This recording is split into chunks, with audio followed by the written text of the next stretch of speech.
Hello, hello. I'm live on YouTube. Okay, sorry. Didn't want to break out in song for you, but I'm excited to be here and get to connect with you on my Friday afternoon. I don't know what you guys are up to, but I am wrapping up this week. And I want to come and talk about something that's just been showing up so much in my reality. Maybe it's been showing up in yours. And I'm committed to speaking the truth of my heart and sharing it in hopes that maybe it serves you and supports you on your life journey. And so, what's been coming up for me is this whole thought around feelings. And I am someone who, for so many years, well, I thought I was feeling like this is the funny part is if you would have asked me, like, do you feel your feelings? I'd be like, of course I feel my feelings, but yeah, but in reality, when I look back, I realize I was somebody that was spiritually bypassing a lot and doing a lot of moving on to the next thing, a lot of distracting. So before I dig into my story and really share with you today, my name is Donnell Davis, and I am here to support my clients to really integrate their gifts, their purpose, their powers. So they can be wildly successful in their lives, in their businesses, especially if they're healers, light workers, spiritual entrepreneurs. I don't necessarily work on like the strategy of a business. That's not what lights me up. I'm very clear. It's so much the emotional and energetic mastery it takes to live a very successful life. And I know because I've had many different iterations and integrations in my life of different things. So I wanted to come to you today and first ask you, like you may not be here live, you may be catching this later, but in the comments, when you think about your feelings and when you think about how you process your feelings, are you someone that sits with them? Are you someone that if you get angry, you say to yourself, I don't want to feel that, I'm off to the next thing? How do you work with your feelings? That's my first question for you. No judgment, but really, what is your relationship to that? And I want to explain something really quick. Like there's feelings and there's emotions. Feelings are the things that are moving through your body. It's something that's can feel almost like it's coming like a volcano, like it's erupting from somewhere, whether it's grief and sadness or it's anger. It feels like it moves through you. That's at least that's what it is for me. So, but for others, it might, you might get it confused with emotions because emotions are energy emotions. So emotions is when you're driving and somebody cuts you off, something like that, so that type of circumstance. But feelings, they're there, sometimes they're dormant, but there's certain triggers and things that ignite them. And then it's your opportunity to decide if you want to explore them or not. And I'm here today to say something very much that like this. Like I want to give a metaphor first, a story, because I think it'll be important. One of my favorite clients, she said sometimes, she goes, imagine if your feelings are like a package getting dropped off by Amazon, let's just say.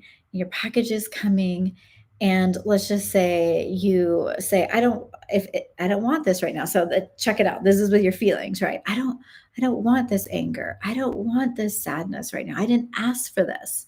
So you kind of poo-poo the package, you don't sign off on it, and they have to take it back.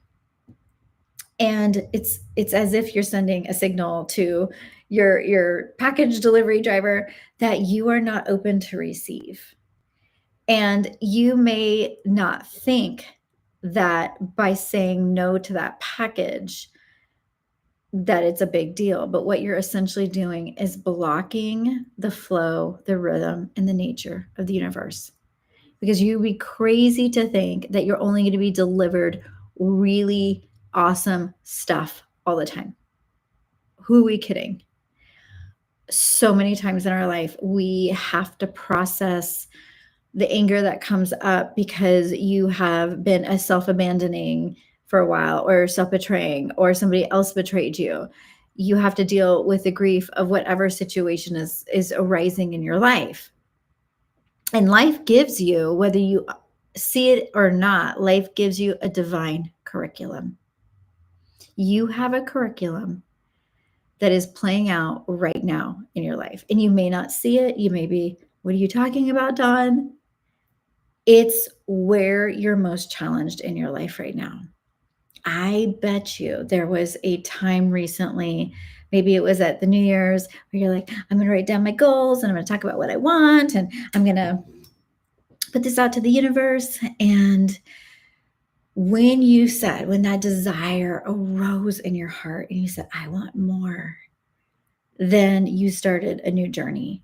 And it's like when you go to school and you're going to get another degree, and there's an actual curriculum that you have to take in order to qualify for the degree, right? You don't just like go and just willy-nilly. There's very specific things that prepare you to be who you say you want to be. If you want to be an engineer, you have to take very specific classes, right? You don't just take psychology classes.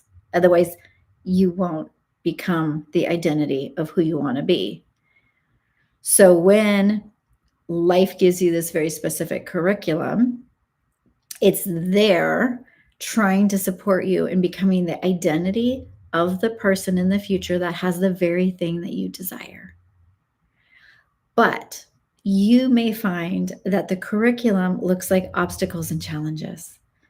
Your curriculum might seem really challenging at the moment. It might be like, oh my God, why is this so difficult? Why is this falling apart? Why isn't this working for me? Did I do something wrong? You may feel really far from your dreams compared to where you thought you were tracking. And if you resist the discomfort of the present moment, then you're telling the universe, like, no, I can't do that. I don't want that package. I don't want that package of anger. I don't want that package of discomfort. And the problem with that is we can't say no to certain things and then think that the other things are still going to come our way. We are built, hopefully over time, to find the resiliency within ourselves to withstand the discomfort of change.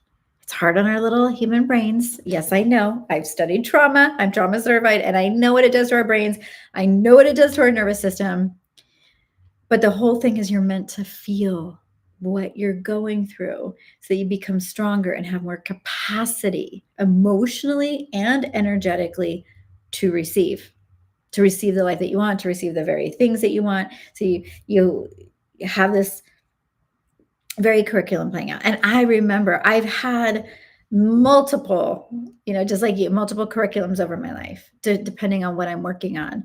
And I don't necessarily, for me personally, in my healing journey in my life, I'm not always digging to go figure out like what I need to heal next. It always shows me. It's right smack dab in my face. It's like the area that's not working for me. And my reality is the area that I know, oh my goodness, I have an opportunity to work on this. So why would you avoid your feelings? Let's get into that really quick. Why would you avoid your feelings? Very good reason. Very, very good reason. Think back to when you're a little itty bitty child and 0 to 7 years old, when all your subconscious program is coming in, you're in theta brainwave. So like the first couple of years of your life, you're in delta brainwave. Delta is your brain's like in sleepy time. It's like halfway between waking and sleeping. And so you're there for the first couple of years, then you're in theta. And theta is a recorder. You're programming everything. So your subconscious records everything that happened to you. It does not logic, does not make sense of these things. And who you operate from right now in your reality with 66,000 thoughts on average per day, with only like, I think less than 10%, maybe like 3,000 of them. I think it's about 3,000 thoughts per day are from your conscious mind. The remainder are from your subconscious. So when you're in your life and you're trying to change and you're going through things, you're going to always go back to your foundation, your set point. So I do so much subconscious reprogramming in my coaching and in my work. Anyways, when you're a child and you are, excuse me, when you're experiencing situations where you have to compromise your ability to be your authentic self due to whatever circumstances are happening. There's two things that cause trauma for children. It's not being able to attune to a parent, and it's not being able to be authentic. So attunement, right, is maybe your parent couldn't be there for you in the capacity that you needed.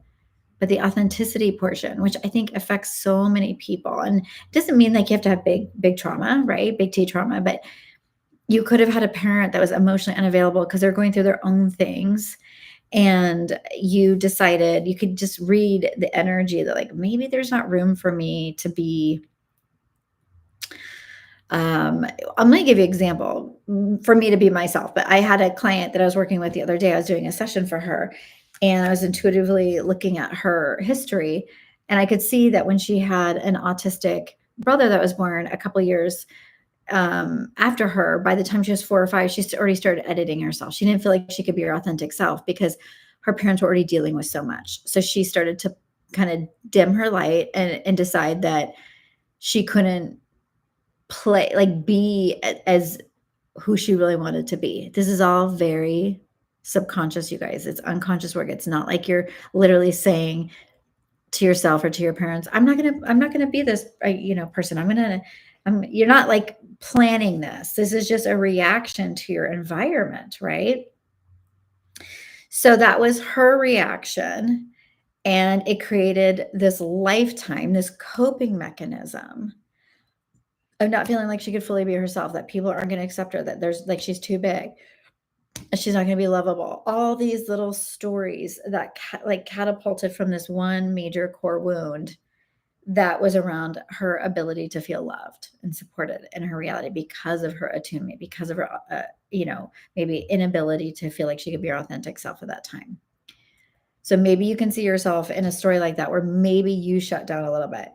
I had a very similar thing where I don't need to go on my own story, but I can tell you, I know for a fact, being as empathic as I am now, that I felt so much, and there was so much freaking chaos in my home when I was little. My parents got divorced by the time I was like, I think 3 or 4. My dad was an alcoholic.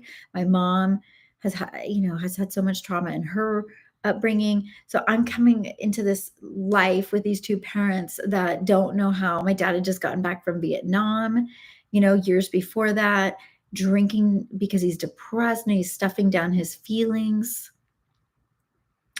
And like I said, my mom was, had trauma, all these things. So I'm learning my energetic blueprint, my emotional blueprint from two people that didn't have the tools. And so it's not to say that your parents do this maybe intentionally or that they want it to be challenging for you, but we all have our stories. And I want to normalize that. Anyways, when you grow up in an environment that's chaotic, a little bit crazy, what do? You might shut down because it's not safe for you. It's not safe for you to feel all your feelings.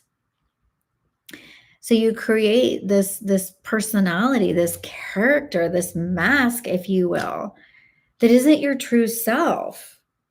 Because your true self isn't going to edit who you are. It's just that you are doing this because it's a coping mechanism to whatever you dealt with in your early years around feeling loved, about feeling safe, all these things, connection, belonging, everything. So you wake up one day and you might be watching this YouTube and going, yeah, well, why do I need to feel? What's the point of that? Well, it's because if you want to receive more in your life and have it be sustainable, then you learn that this human journey is not just about being up in the clouds and all the kind of things. It's being in your body, and it's being able to feel what you're feeling and be able to handle it and deal with it, to not spiritually bypass. And this has just been such a big one for me because I am really at this very interesting point in my reality where I'm looking back at my life and I can see where I have my own coping mechanisms. I wasn't an alcoholic per se like my father. who's in recovery. He's been in recovery for 20 plus years, let's just say, maybe even longer than that. But when I grew up around somebody that was doing that and distracting themselves from how they're feeling, I learned that. And when I look back at my life, I can see how I distracted myself from my feelings because I didn't feel safe. And that's something that I've been learning to do, is how to be in my body, how to see this as a portal of wisdom, how to go in when I have an injury and ask what's going on, how to trust that my body is always speaking to me. It's the barometer of my soul. It's always there trying to communicate with me. So is yours. So is yours. And it's going to speak and communicate through your feelings, and your feelings are attached to your intuition. It's how you receive your signs, your signals, your synchronicities for how you're tracking in this universe, how you're moving through and working on your own divine curriculum that you and your soul and God have designed. Because you have a soul, right? Your consciousness, and you came to this planet most likely to learn different things. And you said to God at some point, the divine, like, hey, we're co-creating this together. So if I want to have this experience in this reality, what do I need to learn? What do I need who do I need to be? And so many of us are wearing a mask of our programming, of our past, and wondering why we're not happy, because you haven't had the opportunity to really get to know yourself and to just feel. And it all starts with feeling and sitting in the discomfort of your life. And it's not always going to be uncomfortable, but I'm just saying sometimes it is. I'm tired of people thinking that everything's always going to be like, that people are so alarmed when things are uncomfortable. And I'm like, oh yeah, I recognize that. Like you're a fellow distractor. The honest to God truth is that in my past, when I was really uncomfortable, I would literally call a friend. I would go out, I'd go shopping, I'd go have a glass of wine, I'd go do something, anything to lighten up, to move out of the energy, to not deal. And you may be like, what are you talking about? That's not a big deal. But for me personally, I was busy distracting myself from my truth. And I recently have been sober 6 months. And like I said, I wasn't an alcoholic, but I learned this patterning of numbing out to the truth of my being. And I am no longer available for that. No longer available to it. So you don't have to stop drinking, but I just want to bring awareness to the fact that you too maybe have lived a lot of your life and not allowed yourself to feel the feels because it's so freaking uncomfortable. But if you know that it's meant to be like that sometimes, and that it's okay, that you will survive the storm. But you will only learn how to survive the storm if you sit in it and you allow it to move and then to go on and pass on. If you're like, oh my God, it's raining, and oh my God, I gotta like never be around this ever again, and you're afraid of it, then you're never going to realize that it's actually not that scary of a thing. We are designed as humans to feel our feelings somatically. We are here to express. And when you don't do that, you create dis-ease in your body. And that dis-ease turns into actual medical, physical problems in your reality. So feeling your feelings allows you to be more connected to who you are. It stops the autopilot of disconnection.